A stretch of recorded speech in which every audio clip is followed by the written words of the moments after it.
चालाक लोमड़ी और शेर की कहानी।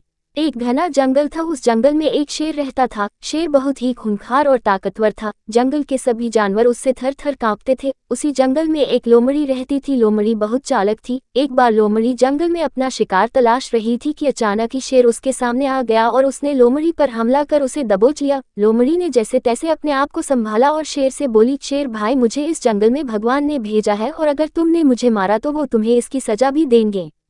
लोमड़ी की बात सुनकर शेर कुछ असमंजस में पड़ गया और लोमड़ी से बोला, मैं तुम्हारी बातों पर कैसे विश्वास कर लूं और भला तुम्हें भगवान ने यहाँ क्यों भेजा है। लोमड़ी बोली, ये जंगल बहुत बड़ा है और इस जंगल में आपका राज है। आप इस जंगल का संचालन अच्छी तरह से कर सके, इस कारण आपकी सहायता के लिए भगवान ने मुझे भेजा है। शेर बोला, हो सकता है तुम अपनी जान बचाने के लिए झूठ बोल रही हो। इस बात का क्या प्रमाण है कि तुम्हें भगवान ने ही भेजा है।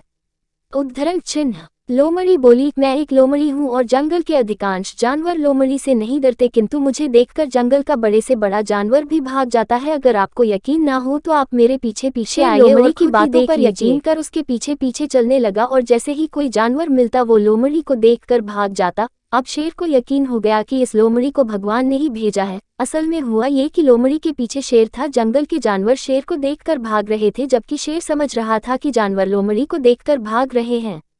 अब शेर भी लोमड़ी को सम्मान देने लगा और उसे अपना प्रमुख सलाहकार बना लिया। लोमड़ी को अब भोजन के लिए भटकना भी नहीं पड़ता था, क्योंकि शेर लोमड़ी को भगवान द्वारा भेजा गया प्राणी समझकर जो शिकार करता था उसी में से कुछ हिस्सा भी दे देता था। इस प्रकार लोमड़ी अपनी चालाकी से न सिर्फ अपनी जान बचाए अपितु शेर की सलाहकार बनकर आनंद पूर्वक जीवन यापन करने लगी।